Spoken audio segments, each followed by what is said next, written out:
Turkey کا وہ number مل ہی گیا تھا۔ اس نے ریسیور اٹھایا اور نمبر ڈائل کیا۔ گھنٹی جانے لگی تھی۔ اس کے دل کی دھڑکن تیز ہو گئی۔ 5ویں گھنٹی پر فون اٹھا لیا گیا۔ ہیلو، بھاری مردانہ آواز اس کی سمیت سے ٹکرائی۔ السلام علیکم، اس نے خشک لبوں پہ زبان پھیری۔ جواباً وہ کسی انجان زبان میں کچھ بولا۔ میں پاکستان سے بات کر رہی ہوں، وہ انگریزی میں بتانے لگی۔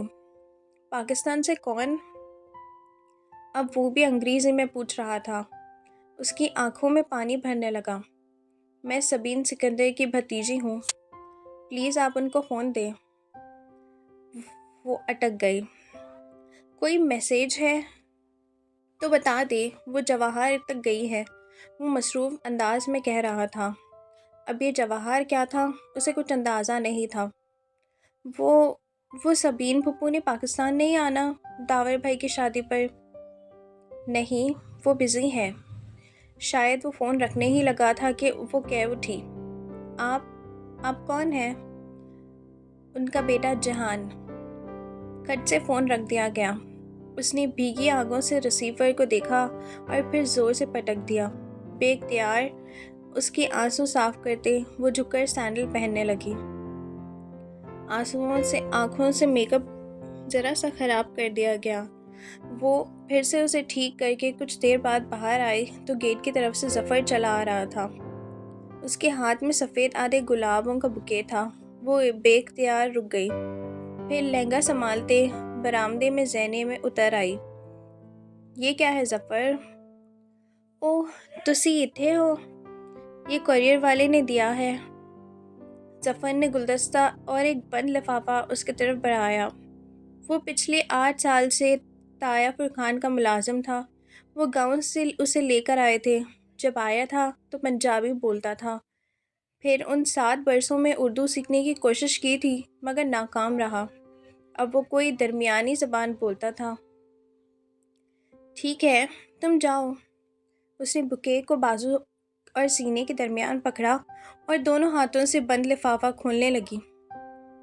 حزبل ملبول، اس میں سفید سادہ کاغذ تھا جس کے بالکل درمیان میں اردو میں ایک سطر لکھی تھی، اس لڑکی کے نام جو کبھی کسی نہ چاہتے رشتے میں بننے سے خوف سے روتی تھی اور کبھی اس سے بن چکے رشتے کو توڑنے کی خوف سے۔ وہ سن رہ گئی، پھر گھبرا کر ادھر ادھر دیکھنے لگی۔ گیٹ کھلا تھا۔ مہندی والی جگہ سے روشنی آنے لگی اور شور یہاں تک آ رہا تھا۔ درمیان میں بہت سے لوگ آ جا رہے تھے، مہمان، نوکر، چاکر وغیرہ۔ ایسے میں یہ کیا کوئی ادھر رک گیا جو اس کو بہت اچھے سے جان رہا تھا اور اسے دیکھ رہا تھا۔ اس نے لفافے کو پلٹا۔ کوریئر کی مہر ایک روز قابل کی تھی۔ ابھی 10 منٹ پہلے وہ جہان کے ساتھ پہلی دفعہ بات کر کے روئی تھی۔ بن چکا انچاہا رشتہ، اور گھنٹے پہلے ولید اور اس کے والدین سے ملی تھی۔ انچاہا رشتے سے بننے کے خوف۔ یہ کون تھا جو اتنا باخبر تھا کہ ایک دن پہلے ہی اسے کیسے علم ہوا کہ آج وہ 2 دفعہ روئے گی؟ وہ خوف زدہ ہی کھڑی، بار بار وہ تحریر پڑھے جا رہی تھی۔ ابا نکل تو نہیں گئے؟ وہ پرفیوم کی بوتل بند کر کے سنگار میز پر رکھ دی۔ مخصوص ہارن اور گیٹ کھلنے کی آواز پر موبائل اور پرس اٹھا کر باہر بھاگی۔ کافی دیر سے وہ کمرے میں بند کر کے بارات میں جانے کے لیے تیار ہو رہی تھی۔ فاطمہ بیگم جلدی کا شور مچائے 10 بار دروازہ بجا چکی تھی۔ مقرر وقت ہونے کا تھا۔ آج داور بھائی کی بارات تھی۔ سلیمان صاحب کو تو سب سے پہلے ہال پہنچنا تھا اور اس کی تیاریوں سے بھی وہ واقف تھے۔ پرس خالی تھا۔ طاہر فرقان کے پورشن سے البتہ شور سنائی دے رہا تھا۔ غالباً وہاں پر بھی ابھی سب نکلے ہی نہیں تھے۔ اب کیا کریں؟ ابا کو فون کریں یا طاہر فرقان کے گھر جا کر کسی سے لفٹ مانگے؟ وہ انہی سوچوں میں الجھتے ہوئے ابھی اندر جانے کو پلٹی تھی کہ کھلی گیٹ پر ہارن ہوا۔ اس نے رک کر دیکھا۔ سیاہ چمکدار کار باہر کھڑی تھی۔ اس کی ہیڈ لائٹ خاصی تیز تھی۔ حیا کی آنکھیں چمک گئی۔ اس نے بے اختیاری ماتھے پہ ہاتھ سے سر سلایا اور دیکھنا چاہا، تبھی ہیڈ لائٹس دھیمی ہوئی۔ ڈرائیونگ سیٹ پر بیٹھے شخص کا چہرہ واضح ہوا۔ وہ ولید لگ رہا تھا۔ ساتھ فرنٹ سیٹ پر اس کے والد اور پیچھے والدہ۔ السلام علیکم حیا۔ وہ دروازہ آدھا کھول کر باہر کو نکلے، ایک نرم مسکراہٹ کے ساتھ اسے دیکھا۔ وہ دھیمی ہوتی ہیڈ لائٹس کی روشنی میں ان کے سامنے کھڑی تھی۔ گہرے سرخ کمدار بغیر آستین والا فراک جو پاؤں تک تھا اور نیچے ہم رنگ تنگ پاجامہ فراک بہت لمبا تھا، سو پاجامے کی چوڑیاں بامشکل بلسط بھری دکھ گئی تھی۔ گولڈن دوپٹہ گردن میں تھا اور کانوں سے لٹکتے لمبے لمبے کندھوں کو چھو رہے تھے۔ کاجل سے لبریز سیاہ آنکھیں اور کمر پر گرتے سیدھے بال۔ ہمیں میرج ہال کا علم نہیں ہے، انکل ہے؟ وہ نگاہوں میں اسے ضبط کرتے پوچھ رہا تھا۔ وہ آگے سے آئے اور پھر اسے نظر انداز کیا، پھر لگہری صاحب کے دروازے کے ساتھ رکی۔ انکل، پیراڈائز ہال جانا ہے اور ابا شاید نکل گئے ہیں، مجھے بھی پتہ ہی نہیں چلا۔ وہ وقتاً پریشان تھی۔ تو آپ کے چچا وغیرہ؟ وہ تو ابا سے پہلے ہی چلے گئے تھے۔ ٹھہرے، آپ ابا زیادہ دور نہیں گئے ہوں گے، میں انہیں واپس… ارے وہ کیوں واپس آئے؟ ان کا جلدی پہنچنا ضروری ہے۔ آپ ہمارے ساتھ آ جاؤ بیٹا، ہم نے بھی تو وہیں جانا ہے۔ ہاں بیٹا آؤ۔ مسز مہناز لہری نے فوراً اپنی طرف کا دروازہ کھولا اور دوسری طرف ہو گئی۔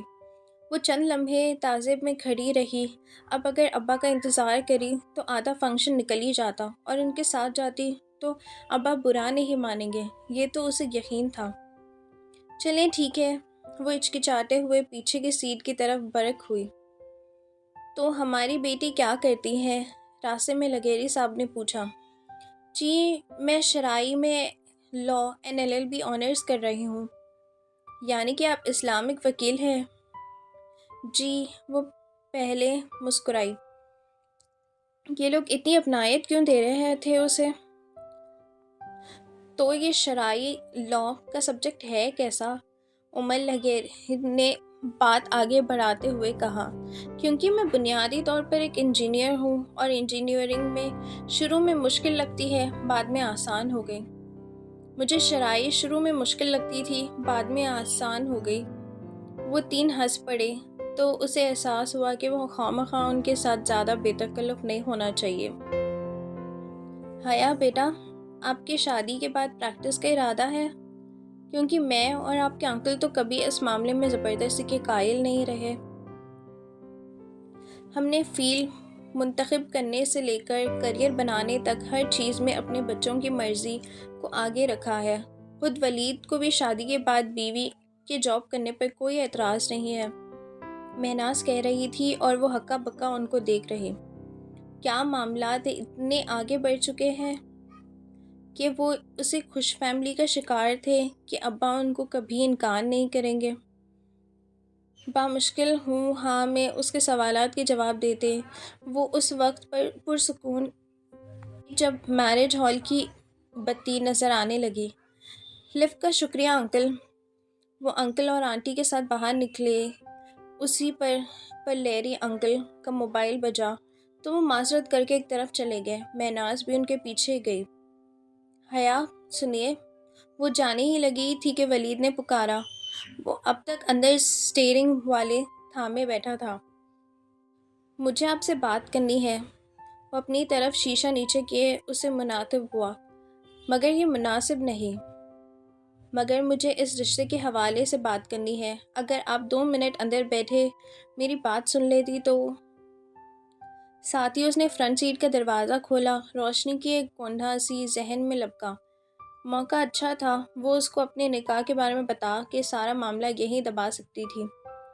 لاٹھی بھی نہ ٹوٹے گی اور یہ 6 فٹ کا سانپ بھی راستے سے ہٹ جائے گا۔ ٹھیک ہے، لیکن یہاں ہمارے رشتہ دار ہیں۔ اگر… ڈونٹ وری، میں کار بیک سائڈ پر لے جاؤں گا، آپ بیٹھیے۔ وہ متذب سے اندر بیٹھ گئی۔ زندگی میں پہلی دفعہ یوں کسی لڑکے کے ساتھ تنہا بیٹھ کر بات کرنے لگی۔ ابا کو پتہ چلتا تو وہ ان کی ساری وجہ ان کی نظروں سے بھگ اٹھ جاتی۔ اسے لباس پہننے کی آزادی تھی اور سر ڈھکنے کی پابندی بھی نہ تھی، مگر لڑکوں سے بے تکلفی یا دوستی کی اجازت ابا نے کبھی نہیں دی تھی۔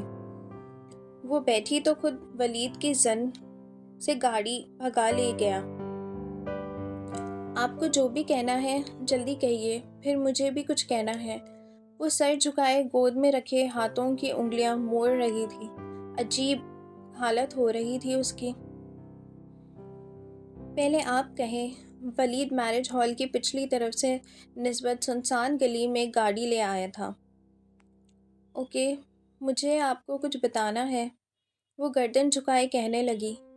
میرے ابا نے معلوم نہیں آپ کو بتایا ہے یا نہیں، مگر بتانا ضروری سمجھتی ہوں میں۔ میرا نکاح پھپھو کے بیٹے سے بچپن میں ہی ہو گیا تھا۔ وہ لوگ ترکی میں ہوتے ہیں۔ کچھ خاندانی مسائل کے باعث میرے ابا نے ان سے ذرا بدظن ہو کر مجھے ڈیورس کا ارادہ کرا ہے اور میری شادی کہیں اور کرنا چاہتے ہیں، مگر میں ایسا نہیں چاہتی۔ اس نے سر نہیں اٹھایا۔ ولید خاموشی سے اسے یوں ہی مراد لی۔ وہ سخت چونک کے اعلام میں ہے۔ میں اپنے شوہر کی وفادار ہوں مسٹر ولید۔ میں نے اس کے خواب دیکھے ہیں اور ذہنی طور پر خود کو اسے وابستہ پاتی ہوں۔ اب کسی اور سے شادی کرنے کے بارے میں نے کبھی سوچ نہیں سکتی، نہ کبھی سوچا ہے۔ وہ اب بھی کچھ نہ بول پایا۔ حیا نے گود میں رکھے ہاتھوں کو دیکھا ہوئے بولتی جا رہی تھی۔ پلیز آپ انکار کر دیں، میں کسی اور کی بیوی ہوں، نکاح پر نکاح نہیں ہو سکتے، پلیز میں آپ سے درخواست کرتی ہوں۔ اس کے چہرے پر اٹھایا وہ ایک تک خاموشی گہری نظروں سے اسے دیکھ رہا تھا۔ یہ اس کا چہرہ نہ تھا جو وہ سارا راستہ ڈرائیونگ کے دوران دیکھتی آئی، یہ تو کوئی اور ہی شخص تھا۔ پھر آپ نے کیا سوچا؟ اس کی آواز لڑ گئی۔ ولید کی آنکھوں میں کچھ ایسا ضرور تھا کہ اسے لگا کہ وہ ایک سنگین غلطی کر چکی ہے۔ خطرے کا الارم زور زور سے اس کے اندر بجنے لگا۔ کس بارے میں؟ وہ بوجھ ہلکا آواز میں بولا تو وہ دروازے کی طرف سمٹی۔ نامحسوس انداز سے اسے ہاتھ ہینڈل پر رکھیں گے کہ ولید نے اسے کہا، آپ اس رشتے سے انکار کے بارے میں؟ ساری عمر پڑی ہے یہ باتیں کرنے کے لیے حیا، اب تو ان لمحوں سے فائدہ اٹھاؤ۔ وہ ایک دم اس پر جھکا۔ حیا کے لبوں سے چیخ نکلی۔ ولید نے دونوں ہاتھوں سے اس کی گردن پر رکھنے چاہے، مگر اس نے زور سے ہینڈل کھینچ کر دروازہ دھکیلا۔ دروازہ کھلتا گیا۔ وہ دوسرے ہاتھ سے ولید کو دھکا دے کر باہر نکلی۔ اس کا دوپٹہ ولید کے ہاتھوں میں رہ گیا۔ وہ تیزی سے باہر بھاگی تو ولید نے دوپٹہ کھینچا۔ دوپٹہ اس کی گردن کے ساتھ رگڑتا ہوا پیچھے ولید کے ہاتھوں میں رہ گیا۔ وہ بنا پیچھے مڑے دیکھے بھاگی جا رہی تھی۔ اسے ولید کے دروازے کھول کر کوئی اونچی سی گلی دینے کی آواز سنائی دی۔ اسے بھاگتے ہوئے قدموں میں تیزی آ گئی۔ گلیاں سنسان تھی۔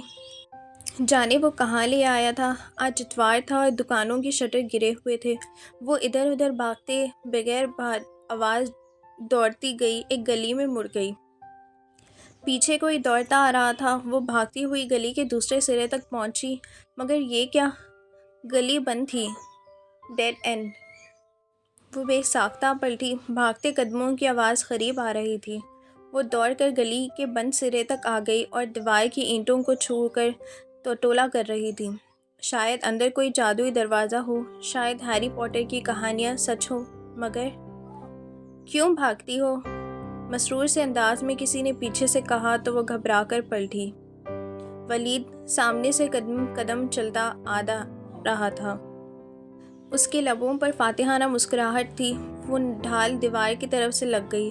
اس کا دوپٹہ تو وہیں رہ گیا تھا۔ اب بغیر آستینوں کے جھلکتے ہوئے بازو اور گلے کو گھیرے جھٹ سے اس نے بے اختیاری سینے پہ بازو لپٹے۔